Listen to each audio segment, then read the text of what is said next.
Okay, so part two. This is about the pronunciation rules. So the pronunciation rules can be divided into two parts, where you're talking about natural pronunciation and then unnatural pronunciation, or I guess natural pronunciation rules and then accent mark rules, acentos. So for the natural pronunciation rules, there's two rules. The first rule, and so um, when you're looking at a word, you can divide it into syllables. And so with the syllables, it's usually either one syllable will either be um, you know vowel consonant, consonant vowel, or consonant vowel consonant. So very similar to Korean Hangul, the characters where um, you don't have two vowels in a syllable. There's only one vowel in a syllable, and sometimes it starts with a consonant or it ends with a consonant or both. But each syllable always has one vowel sound, one vowel sound. And so when you're talking about the pronunciation rules, how to pronounce something, where does which syllable gets the emphasis? Um, then uh, the ending of the word. So if you look at the last letter of a word and what it ends in, that's going to determine where the emphasis goes, on which syllable gets the emphasis. So the first thing you need to do is you need to look at the word and divide it into syllables. So you can see like almohada, toalla, um, Valdivia, Puerto Rico. So how many syllables does the word have and what are they? And so for the first pronunciation rule is if the very last letter of the word ends in a vowel, I, A, E, O, U, an N, or an S, the emphasis goes on the second to last syllable. Second to last. So uh, if here's the end, then okay, not this syllable, but this syllable, the second to last. But if a vowel ends, if the word ends in anything else, so not a vowel, not N, not S, then the emphasis naturally should go to the last syllable.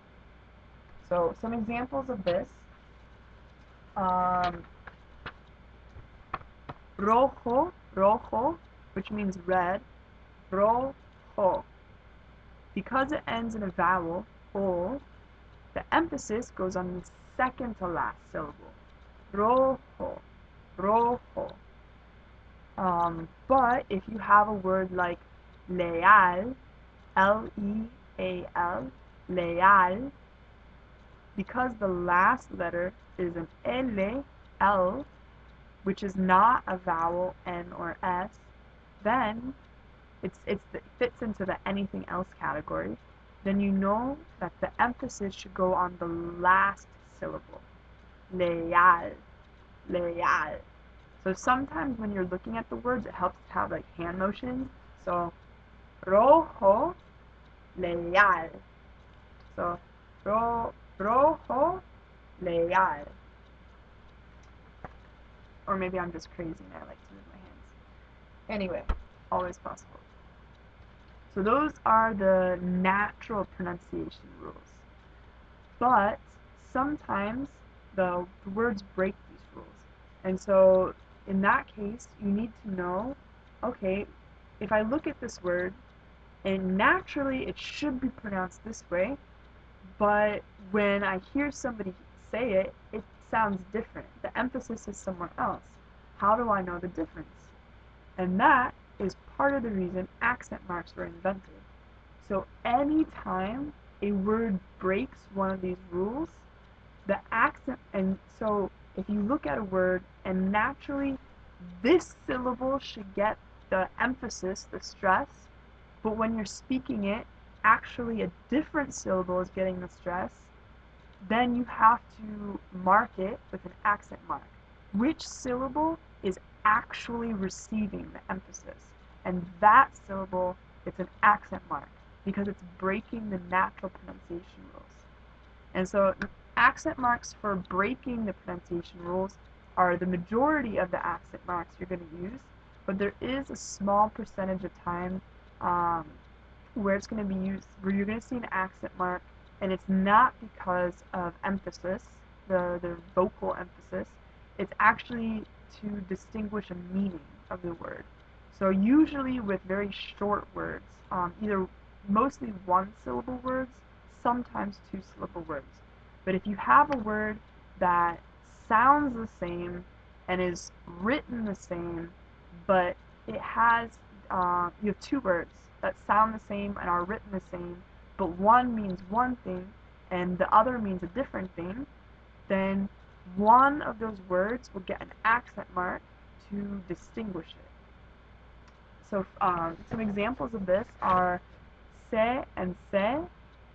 So one of them means I know, and the other one is used as an object pronoun or sometimes a reflexive thing, which we'll talk about more once we start really digging into verbs and conjugation, which is not for several lessons, but it's just one of those things. Or for example, te and te.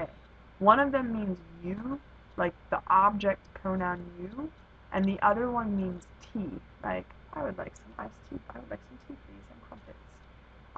And the one with the accent mark is the more delicious of the two, because unless you like eating your friends, which is weird. Esta and esta, well actually that one's, we'll talk about the difference between those two, because those two are actually very similar meaning, and we'll talk about that much later when we talk about adjective pronouns. Many lessons away. Okay, so and then along with pronunciation and accent mark rules, as long as we're talking about syllables, it's really important to talk about dipthongs. And what a diphthong is a combination of two or more vowels to make a new vowel sound. So you're combining vowel sounds. And so there's strong vowels and there's weak vowels. And you and I, we are weak vowels. A, E, O are strong vowels.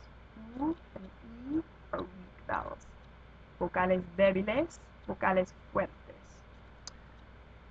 So there's two situations that are going to happen when you combine vowels. Either, if you take two vowels and combine them, you're either going to still have two different syllables, two different vowel sounds, or you're going to hear one syllable, one vowel sound. And it depends entirely on which kind of vowel it is. So for example, if you take a weak vowel and a strong vowel and put them together, the weak vowel will always lose, which means they're going to combine into one.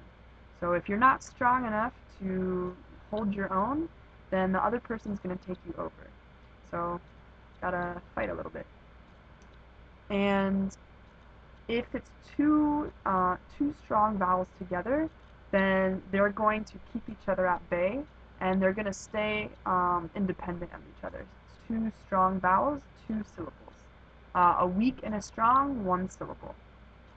But if you combine the two weak vowels, you and I, it could go either way, depending on which one is first.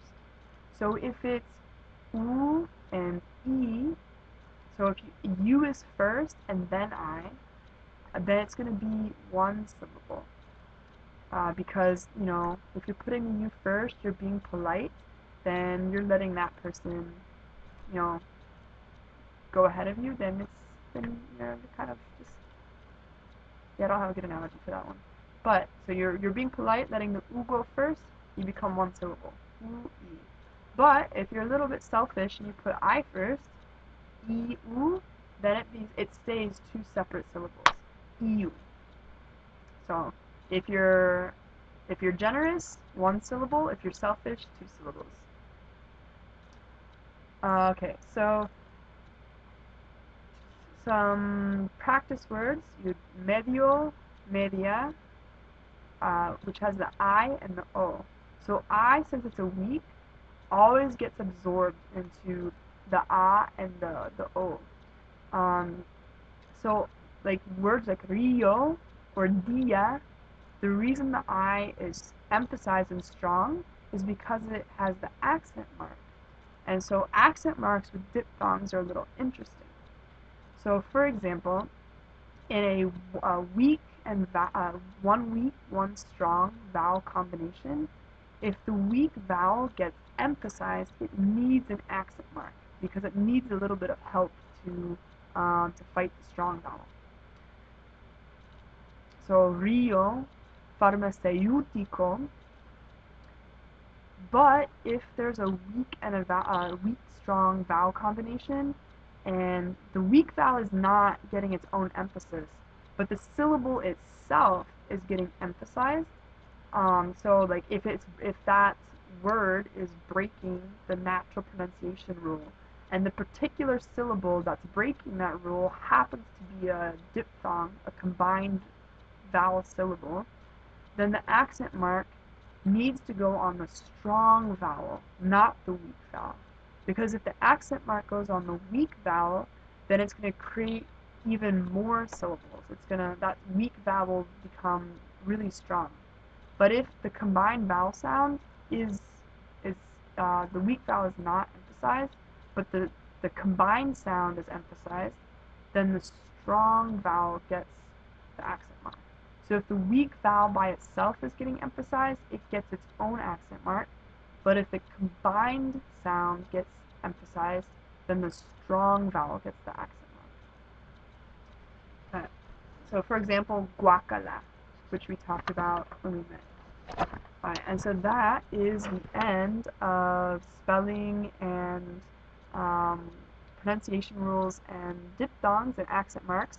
So in the next video, we're going to start talking a little bit more about things like plural, how to make things plural, gender of words, because in Spanish, unlike English, actually I don't know why English doesn't have gender, because English is basically a mix of French and German if they had a love child, and both French and German happen to have gender.